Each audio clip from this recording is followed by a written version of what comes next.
시작하기에 앞서 안내 말씀드립니다. 본 내용은 투자를 판단하시는데 참고용으로만 활용해 주시기 바라며 특정 종목에 대한 매수나 매도 추천이 아님을 분명히 밝힙니다. 모든 투자의 최종 책임은 투자자 본인에게 있다는 점 꼭 기억해 주시기 바랍니다. 안녕하세요. 주식으로 세상을 이해하는 시간입니다. 구독자분들께서 정말 좋은 의견들을 많이 남겨주신 덕분에 오늘은 진짜 놓치면 안 될 중요한 이야기를 들고 왔습니다. 바로 2026 AI 메모리 슈퍼사이클인데요. CLSA 보고서를 중심으로 이 거대한 구조적 변화가 도대체 무엇을 의미하는지 오늘 저와 함께 한번 제대로 파헤쳐 보시죠. 와, 정말 시작부터 어마어마한 말이 나왔죠? 2026년은 지난 30년간 반도체 산업에서 가장 결정적인 변곡점이 될 것이다. 여러분, 이게 그냥 시장이 좀 좋아질 겁니다. 이런 수준의 이야기가 아니에요. 이건 말이죠. 우리가 지난 30년간 당연하게 여겼던 반도체 산업의 룰, 그 판 자체가 아예 뒤집히고 있다는 선전포고나 다름없습니다. 자, 그럼 오늘 우리가 어떤 순서로 이야기를 풀어갈지 한번 볼까요? 먼저 지금 우리가 맞이하고 있는 이 새로운 메모리 시대가 과거랑은 도대체 뭐가 다른 건지 큰 그림부터 잡아볼 거고요. 그리고 나선 이 모든 변화의 심장이라고 할 수 있죠. HBM 기술 전쟁의 한복판으로 들어가 볼 겁니다. 당연히 이 전쟁의 두 주인공 삼성과 하이닉스의 전략도 비교해 봐야겠죠. 그리고 이 싸움의 불똥이 어디로 튀는지, 우리가 쓰는 PC나 스마트폰 시장에는 어떤 영향을 미치는지 그 나비 효과까지 살펴본 다음에요. 마지막으로 이 모든 걸 종합해서 그래서 우리는 뭘 봐야 하는가 하는 투자 인사이트까지 깔끔하게 정리해드리겠습니다. 네, 그럼 바로 첫 번째 이야기부터 시작해보죠. 프롤로그, 새로운 메모리 시대. 다들 이번엔 다르다 하는데 도대체 뭐가 어떻게 다른 건지 그 핵심부터 짚고 넘어가겠습니다. 이 표를 보시면 그 차이가 한눈에 들어오실 거예요. 왼쪽이 우리가 알던 과거의 사이클이고 오른쪽이 바로 지금 우리가 마주한 AI 사이클입니다. 예전에는 어땠나요? PC나 스마트폰이 잘 팔리면 반도체 경기가 좋았고 안 팔리면 나빴죠. 되게 단순했어요. 수요가 늘면 공장 더 지어서 공급 맞추고 가격 경쟁하고 공급이 되게 탄력적이었단 말이에요. 그런데 지금은요? 완전히 다른 게임입니다. AI 인프라라는 이건 뭐 경기를 타는 수요가 아니에요. 그냥 무조건 지어야 하는 그런 거대한 수요가 시장을 끌고 가고 있고요. 여기서 제일 중요한 건 뭐다? 바로 성능입니다. 그리고 키포인트, 공급이 비탄력적이라는 거. 이게 무슨 말이냐면 돈을 싸들고 와도 원하는 만큼 바로 만들어줄 수가 없다는 뜻이에요. 바로 이 지점 때문에 이번 사이클을 그냥 경기가 회복되네가 아니라 아예 판이 바뀐 구조적 슈퍼사이클이라고 부르는 겁니다. 아니, 그럼 이 어마어마한 수요는 대체 어디서 오는 걸까요? 자, 이 숫자를 한번 보세요. 5,270억 달러. 2020년 단 한 해 동안에요. 우리가 아는 그 빅테크 기업들이 AI 인프라에 쏟아부을 걸로 예상되는 돈입니다. 이게 감이 잘 안 오시죠? 우리 돈으로 하면 700조가 넘어요. 정말 상상하기도 힘든 돈이죠. 근데 이게 우리 AI에 투자 좀 해볼까? 이런 차원의 문제가 아니라는 겁니다. 이건 말 그대로 생존을 위한 군비 경쟁이에요. 지금 이 경쟁에서 밀리면 그냥 끝장이라는 공포감이 이 천문학적인 돈을 쓰게 만드는 거죠. 차트를 보시면 와, 말이 안 나오죠. 2024년부터 26년까지 그냥 수직으로 솟아오릅니다. 그런데 여기서 진짜 무서운 점이 뭔지 아세요? 이 수요는 가격표를 보지 않는다는 거예요. 예를 들어 HBM 가격이 지금보다 2배, 아니 3배가 올라도 비싸니까 좀 나중에 지을까? 이게 안 된다는 겁니다. 무조건 지어야 하는 거예요. 바로 이런 가격의 비탄력적인 수요 덕분에 메모리 회사들이 예전에는 꿈도 못 꿀 엄청난 가격 결정권을 손에 쥐게 된 겁니다. 자, 그럼 이 슈퍼사이클을 움직이는 엔진, 그 심장부로 한번 들어가 볼까요? 모든 것의 시작이자 끝, 바로 HBM, 고대역폭 메모리 전쟁의 실체를 지금부터 파헤쳐 보겠습니다. 2026년 시장을 딱 한 단어로 설명해야 한다면 전 망설임 없이 이 구축 효과라는 말을 꺼낼 겁니다. 영어로는 crowding out effect. 거대한 메모리 전환이라고도 하는데요. 이게 뭐냐면 아주 간단해요. 반도체 공장 생산 라인은 정해져 있잖아요. 근데 훨씬 비싸게 팔리는 HBM 만드는데 라인을 다 쓰다 보니까 정작 우리가 쓰는 스마트폰이나 PC에 들어가는 일반 메모리, DDR5 같은 걸 만들 라인이 그냥 물리적으로 없어져 버리는 거예요. 이건 완벽한 제로섬 게임입니다. AI를 위한 HBM 한 잔을 더 만들면 그만큼 우리 노트북에 들어갈 메모리 몇십 개가 사라지는 셈인 거죠. 아니, 그럼 그냥 라인을 더 지우면 되는 거 아니야? 라고 생각하실 수도 있는데 이게 그렇게 간단한 문제가 아닙니다. 이건 경영 전략 이전에 그냥 물리의 문제거든요. 보세요. HBM 칩 하나 만드는 데 들어가는 웨이퍼 면적이요. 일반 DDR5 칩의 3배가 넘게 필요합니다. 칩 자체가 그냥 뚱뚱한 거예요. 게다가 이걸 아파트처럼 수직으로 착착 쌓아 올려야 하니까 공정도 훨씬 복잡하고 시간도 오래 걸리죠. 그러니까 AI라는 첨단 기술의 발전이 아이러니하게도 우리 일상 속 전자기기들의 부품 부족을 일으키는 이 기묘한 상황이 벌어지고 있는 겁니다. HBM 기술이 어떻게 진화하는지 잠깐 보실까요?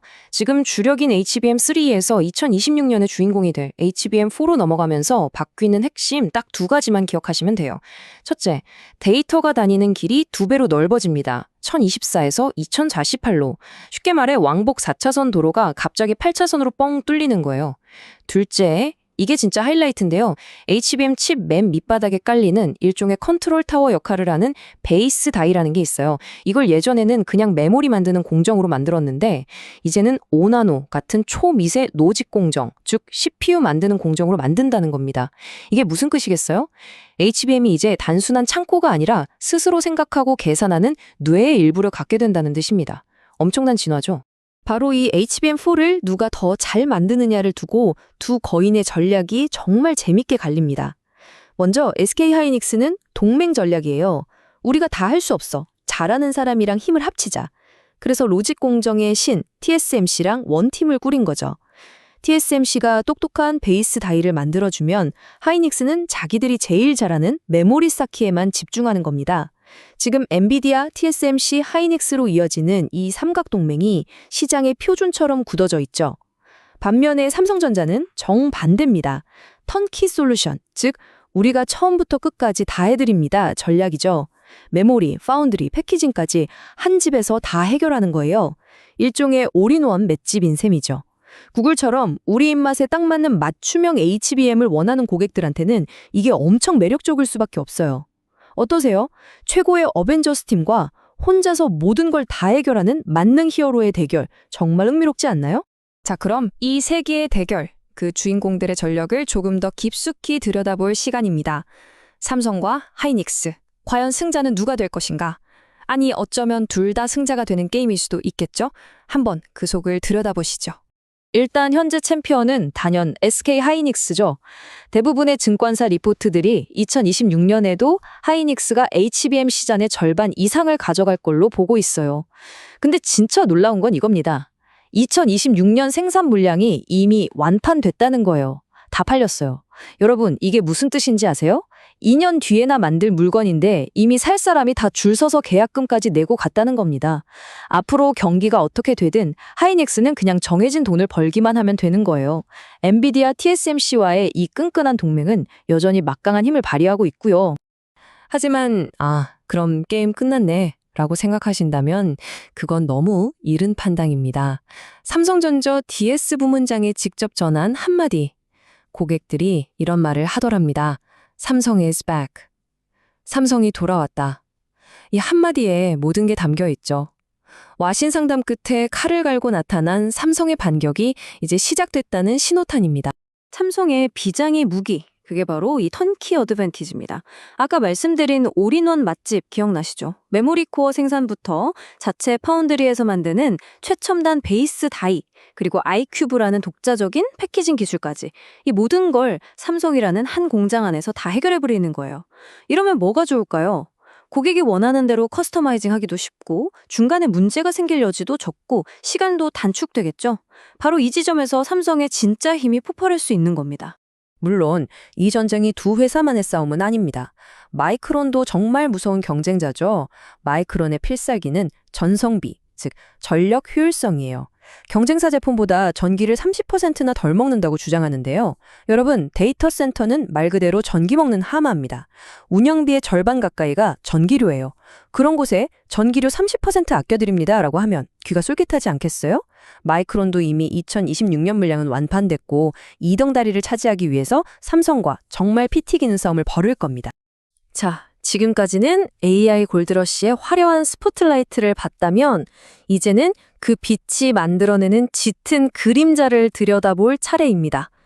이 거대한 HBM 전쟁이 일으키는 작은 날갯짓이 과연 우리 일상에는 어떤 태풍을 몰고 오는지 그 나비 효과를 추적해 보겠습니다. AI가 우리 삶을 더 좋게 만들어 줄 거라는 건 뭐 다들 아는 사실이죠. 그런데 그 대가는 누가 치를까요? 세상에 공짜 점심은 없잖아요. 바로 이 질문에서부터 모든 이야기는 시작됩니다. 바로 레거시 스퀴즈 현상입니다. 말 그대로 기존 시장이 쥐어짜이는 거죠. IDC 같은 시장조사 기관에서는 2026년 일반 D램 공급 증가율이 예년의 절반에도 못 미치는 16%에 그칠 거라고 봐요. 왜냐? 돈 안 되는 구형 메모리 라인은 문 닫고 그 자리에 돈 되는 HBM 라인을 깔고 있으니까요. 그럼 어떻게 될까요? 뻔하죠. 우리가 매일 쓰는 PC, 스마트폰, 자동차에 들어가는 그 평범한 메모리들이 졸지에 귀한 몸이 되면서 공급 부족 사태를 피할 수 없게 되는 겁니다. 에이, 설마 그냥 분석가들 얘기겠지 싶으시죠? 자, 그럼 HP CEO가 직접 한 말을 들어보시죠. 2026년 하반기부터는 메모리 가격 오른 걸 어쩔 수 없이 소비자 가격에 반영해야 할 것 같습니다. 이건 그냥 분석이 아니에요. 경고입니다. 내후년에 우리가 살 노트북, 스마트폰 가격표가 달라질 거라는 예고장인 셈이죠. 그 영향은 정말 우리 생활 곳곳에 스며들 겁니다. 당장 PC랑 스마트폰 가격이 오를 거고요. 이게 끝이 아니에요. 제조사들이 원가를 아끼려고 원래 16기가 램 넣어주던 모델에 12기가 램을 넣는 이런 식의 스펙 다운이 일어날 수도 있습니다. 자동차 업계는 또 한 번 반도체 부족에 시달릴 수 있고요. 심지어 IT 기기 교체 비용이 비싸지니까 관련 보험료까지 오를 수 있다는 전망도 있어요. 결국 AI 혁신의 비용 청구서가 돌고 돌아서 우리 모두의 지갑으로 날아오고 있는 겁니다. 자, 이제 마지막 장입니다. 정말 복잡하죠? 그럼 이 거대한 변화의 소용돌이 속에서 우리는 투자자로서 무엇을 보고 어떤 자세를 취해야 할까요? 이 파도를 제대로 타기 위한 핵심 투자 인사이트 지금부터 정리해드리겠습니다. 오늘 내용이 좀 많았죠? 다른 건 혹시 잊으시더라도 이 4가지만은 꼭 머릿속에 담아두셨으면 좋겠습니다. 첫째, 이건 수요가 아니라 공급이 왕인 시대, 완전히 새로운 패러다임이라는 것. 둘째, 메모리 회사들이 이제는 가격을 받아 적는 입장에서 가격을 불러주는 입장으로 바뀌었다는 것. 셋째, 2027년, 2028년 물량까지 계약이 끝나가면서 실적 가시성이 역대급으로 좋아졌다는 것. 그리고 마지막으로 이제부턴 단기적인 주가 등락이 아니라 각 회사가 약속한 HBM4 로드맵을 얼마나 차질 없이 실행해내는가, 바로 그 실행력에 집중해야 한다는 겁니다. 물론이죠. 모든 투자에는 동전의 양면처럼 기회와 리스크가 함께 존재합니다. 가장 큰 리스크는 역시 AI 버블에 대한 우려겠죠. 빅테크들이 이렇게 돈을 쏟아붓는데 정작 돈은 언제 보냐 하는 질문이요. 미중 갈등 같은 지정학적 리스크나 너도 나도 투자에 뛰어들어서 몇 년 뒤에 공급 과잉이 오는 시나리오도 생각해야 합니다. 하지만 반대편에는 더 큰 기회가 있습니다. 맞춤형 HBM이 만들어낼 새로운 부가가치, 장기 계약이 가져다주는 시장 안정성, 그리고 잘하는 놈은 더 잘하게 되는 승자 독식의 구조가 더 강해진다는 점. 이런 것들이 바로 기회 요인이겠죠? 자, 그럼 이제 여러분께 마지막 질문을 드리면서 오늘 이야기를 마무리할까 합니다. 한때 산업의 쌀이었던 반도체가 이제는 석유보다 더 귀한 전략 자산이 되는 시대.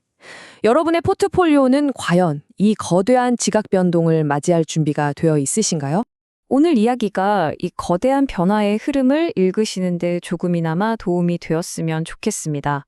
앞으로도 이렇게 세상을 바꾸는 기술과 투자의 맥을 짚어드리는 깊이 있는 이야기로 돌아오겠습니다. 구독과 좋아요 눌러주시면 저희가 더 좋은 컨텐츠를 만드는데 정말 큰 힘이 됩니다. 이상 주식으로 세상 이야기였습니다.